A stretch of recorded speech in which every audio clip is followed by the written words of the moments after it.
গতিকে মুখ্যমন্ত্ৰীৰ এনেকুৱা ধৰণৰ পাতল চেলেপু 2 নম্বৰী কথাত মই গৰিহণা দিছো।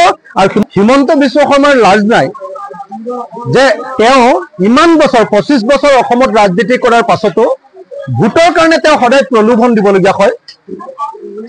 এতিয়া মহিলাবিলাকক মোবাইল ফোন দিম বুলি আমি যেনেকৈ সৰু ল'ৰাবিলাকক কান্দিলে লজেন্স এটা দিওঁনে নাই, এটা মৰ্টন দিওঁনে নাই, মৰ্টন এটা দি যেনেকৈ নাকান্দিবা নাকান্দিবা বুলি কওঁনে নকওঁ, ঠিক তেনেকে এতিয়া বিজেপিয়ে হাৰিম বুলি ভাবি হিমন্ত বিশ্ব শৰ্মাই মহিলাসকলক এটা মোবাইল দিম বুলি তেওঁ ক'বলৈ বাধ্য হৈছে। গতিকে এইটোৱে প্ৰমাণ কৰে যে হিমন্ত বিশ্ব শৰ্মাৰ উন্নয়নৰ তথাকথিত যি ৰাজনীতি, সেই ৰাজনীতিত মানুহ কোনো পধ্যে এতিয়া আশ্বস্ত নহয়। তেওঁলোকৰ বিকাশৰ নামত কৰা বিনাশে সমগ্ৰ ৰাজ্যজুৰি মানুহবিলাকক বিধ্বস্ত কৰি পেলাইছে। মানুহ এতিয়া বিজেপিৰ বিৰুদ্ধে অসন্তুষ্ট, মানুহ সাংঘাতিক ৰূপে এতিয়া বিজেপিৰ বিৰুদ্ধে ক্ষোভিত। আৰু সেইকাৰণে হিমন্ত বিশ্ব শৰ্মাই কি কৰিছে যে আমি আমুক ঠাইত 10,000 টকা দিম, অৰুণোদয় আঁচনি দিম, আমি আপোনাৰ কি কয় মোবাইল ফোন এটা দিম। আৰে ভাই, মোবাইল ফোন দিয়াটো চৰকাৰৰ কাম নেকি?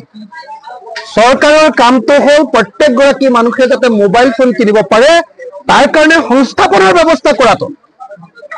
আমাৰ আই মাতৃসকল সকলো নিবনুৱা, আমাৰ মহিলাসকল সকলো নিবনুৱা। অসমৰ গাঁৱৰ প্ৰত্যেকজন ডেকা ল'ৰাই খেতি কৰাৰ পাছত এতিয়া মিস্ত্ৰীৰ লগত যোগালী কৰি হাজিৰা কৰিবলৈ যায়। অসমৰ প্ৰত্যেকজন ডেকা আৰু যুৱতীয়ে এতিয়া হাজিৰা কৰিবৰ কাৰণে বেংগলোৰ, চেন্নাই আৰু কেৰালালৈ যায়।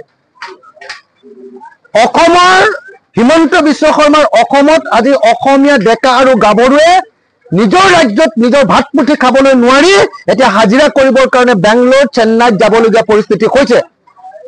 তাৰ পাছত হিমন্ত বিশ্ব শৰ্মাই আমাৰ মানুহক সংস্থাপনৰ ব্যৱস্থা নকৰি মহিলাবিলাকক এটা মোবাইল ফোন দিম বুলি কৈ শিশুসকলক লজেন্স দিম বুলি কন্দাটো বন্ধ কৰিবলৈ চেষ্টা কৰাৰ নিচিনা হৈছে।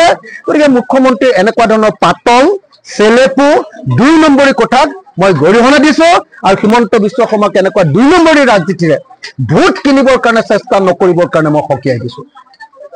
আৰু এটা কথা মই আপোনালোকক কওঁ, হিমন্ত বিশ্ব শৰ্মা, মই মহিলাসকলক এটা কথা ক'ব খোজো।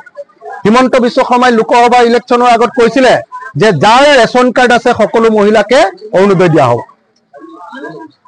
মোৰ বিধানসভা সমষ্টি শিৱসাগৰত 42,000 মহিলাই ৰেচন কাৰ্ড থকা মহিলাই আবেদন কৰিলে যে আমাক অৰুণোদয় দিব লাগে। এতিয়া আমাৰ সমষ্টিৰ কাৰণে 28,000হে অৰুণোদয় দিছে। তাৰমানে হিমন্ত বিশ্ব শৰ্মাই ৰেচন কাৰ্ড থকা প্ৰত্যেকগৰাকী মহিলাক অৰুণোদয় দিম বুলি কৈ এতিয়া কেইগৰাকীমান মহিলাক অৰুণোদয় দি বাকীবিলাকক বিজেপিক ভোট দিলেহে অৰুণোদয় দিম বুলি কৈ এতিয়া ব্লেকমেইল কৰি আছে নে নাই?